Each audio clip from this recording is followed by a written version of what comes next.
Good morning everyone. একটা নতুন সকাল, একটা নতুন দিন।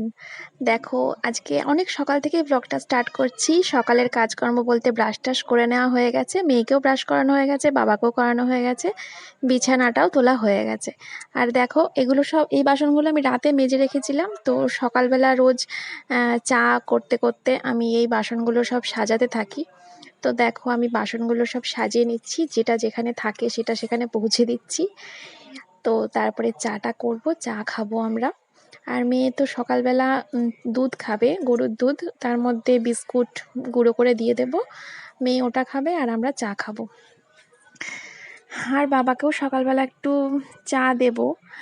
তো দেখো, আমি সব গুছিয়ে নিচ্ছি।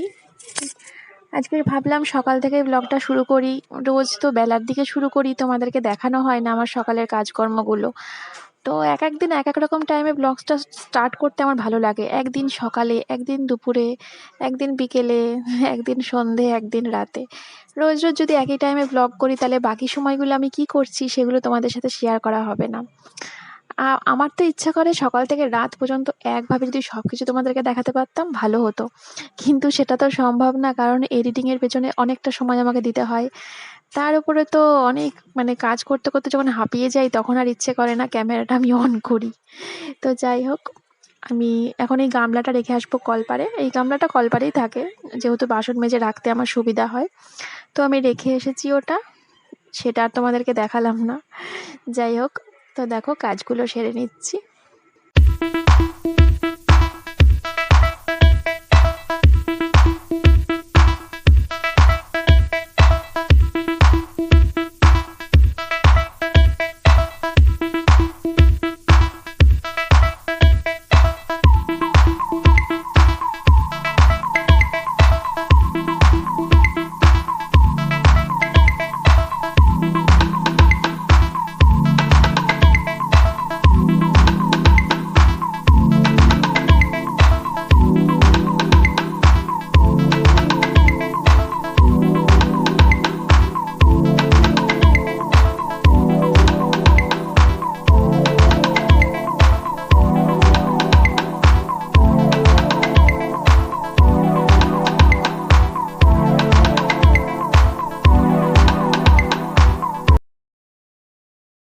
সকালে চা খাওয়ার পর আমি চলে এসেছি ঘরটা ঝাড় দিতে।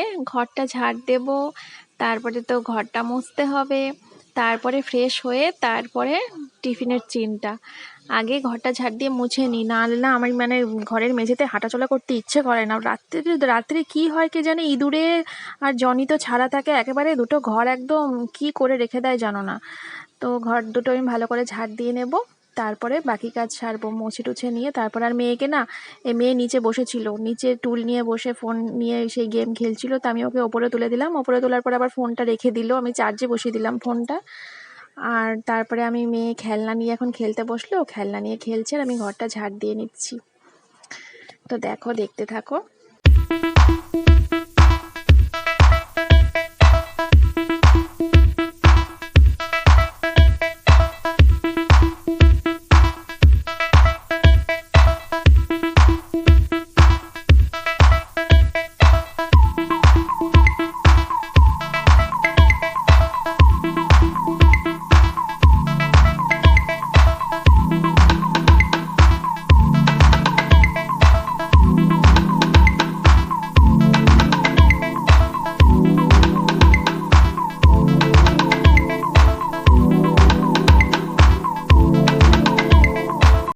তো ঘরটা ঝাড় দেওয়ার পর আমি জলটা ভরে নিয়েছি, কারণ জল চলে গেলে তো জল ভরতে পারবো না, তাই ভাবলাম জলটা চট করে ভরে আসি, তারপরে না হয় ঘরটা মুছবো।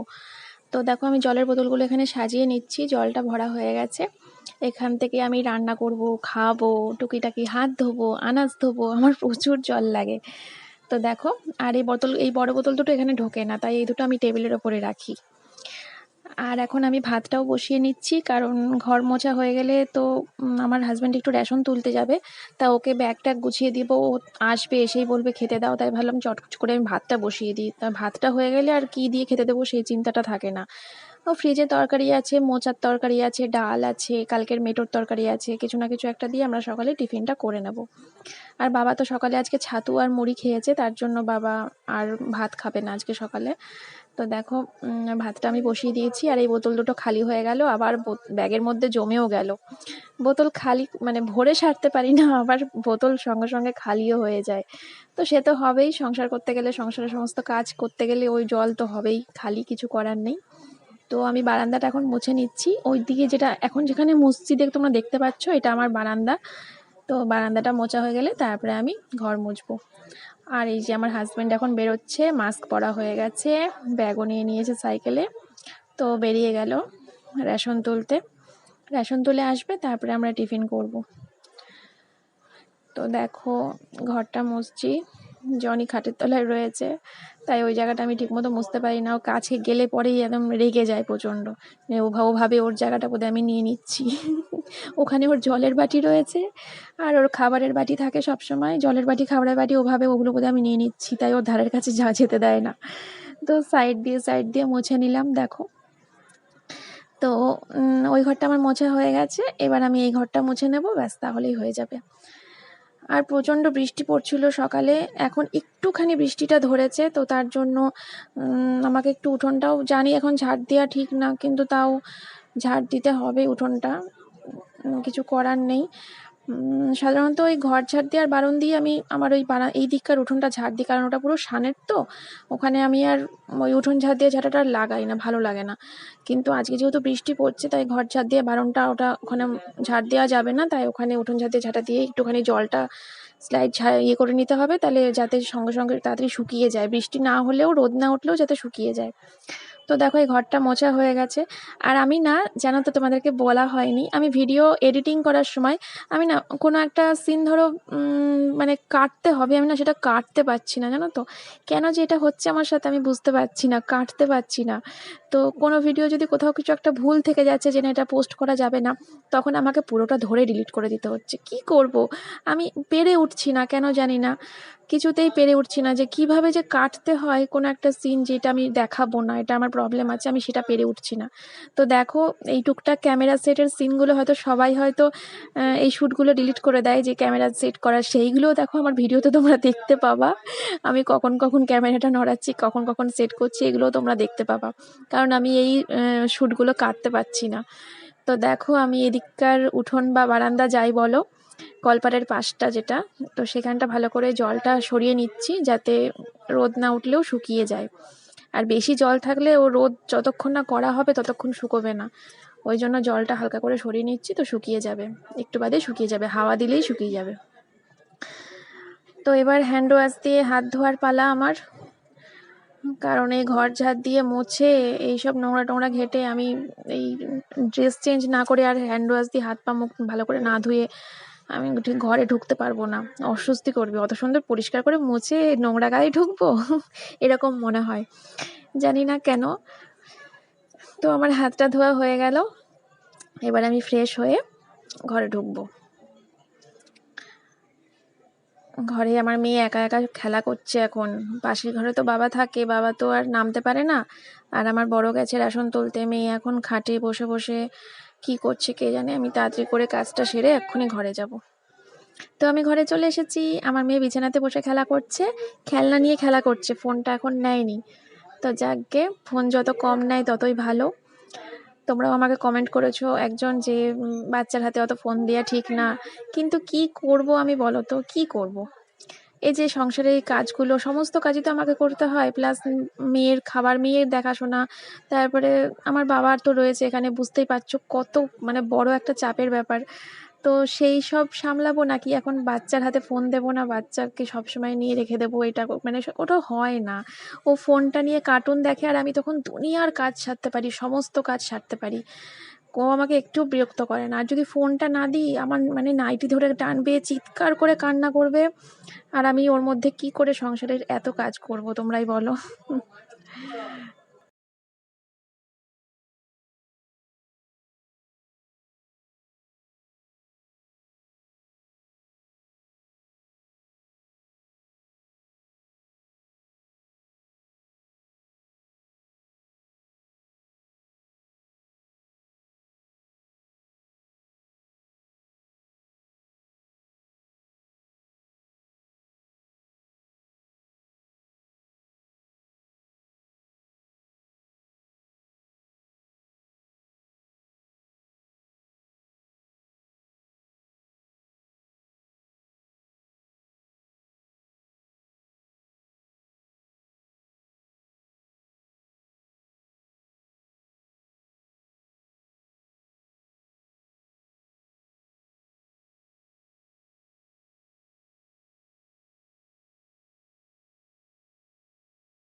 তো আমার হাজব্যান্ড চলে এসেছে রেশন তুলে, মা লক্ষ্মীকে ঘরে নিয়ে এসেছে। চাল মানেই তো মা লক্ষ্মী, তাই না? তো এখন এই চালগুলো আমি গুছিয়ে রাখবো। তো চাল টাল সব গুছিয়ে রাখার পর আমরা টিফিন করে নিয়েছি, আর তারপরে কাচাকাচি করে স্নান করে পুজো সেরে আমি চলে এসেছি একটা ইম্পর্টেন্ট কাজ করতে। সেটা হলো এই মাত্র ফ্লিপকার্ট থেকে দিয়ে গেল আমার ননদের ছেলের জামা আর আমার জায়ের মেয়ের জামা। তো তোমরা দেখে বলো তো কেমন হয়েছে। এটা হচ্ছে আমার ননদের ছেলের জামা, দেখো।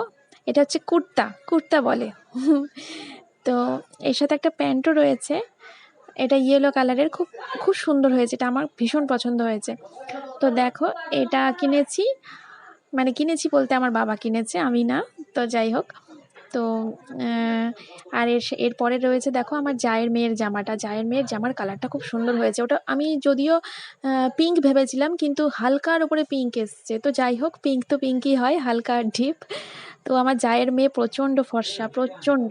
তো ওকে, ও যা পরবে ওকে তাতেই ভালো লাগবে। আর বাচ্চা যখন, মানে বাচ্চাদেরকে তো যা পরবে তাই ভালো লাগবে, বাচ্চা মানেই একটা সুন্দর ফুল, আর কিছুই না। আর তার উপরে যদি মেয়ে হয় তো কোনো কথা নেই, কারণ আমি মেয়ে ভীষণ ভালোবাসি, মেয়ে প্রচণ্ড ভালোবাসি। ভগবানের কাছে মানে অনেক ধন্যবাদ, আমাকে একটা মানে মেয়েই, ছোটোবেলা থেকে আমি মেয়ে ভালোবাসি, তো মেয়েই পেয়েছি। যখন কিছু বুঝতাম না, আমি নিজেই একটা ছোট্ট বাচ্চা ছিলাম, তখন থেকেই আমি মেয়ে ভালোবাসি। ছোট ছোট বাচ্চা বাচ্চা মেয়ে খুব ভালোবাসতাম, তাদের সাথে বন্ধুত্ব করতাম। তো যাই হোক, এই যে দেখে নাও, জামাটা আমি খুলে তোমাদেরকে দেখাচ্ছি। আর জামাটা আমার দেখানো হয়ে গেলে তারপরে আমরা লাঞ্চটাও সেরে নেব। এই যে দেখো কি সুন্দর না।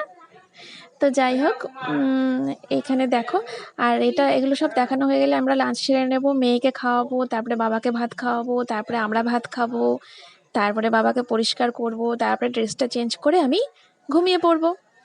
তো দেখো, আর এটা আমি এখনই দিতে যাব আমার জায়ের মেয়েকে, লেট করে লাভ নেই বলো, ঘরে রেখে আর লাভ নেই, চলে যখন এসেছে তো আমি এক্ষুনি গিয়ে দিয়ে আসি পাশের ঘরে, আমার জায়ের ঘরে গিয়ে দিয়ে আসি এক্ষুনি।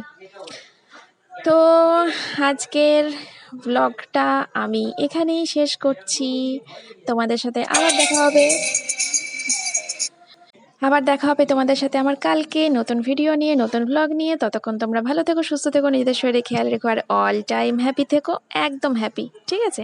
নিজের জীবনের যত দুঃখ কষ্ট আছে সব কিছু ভুলে গিয়ে আমার মতো হ্যাপি থাকার চেষ্টা করো।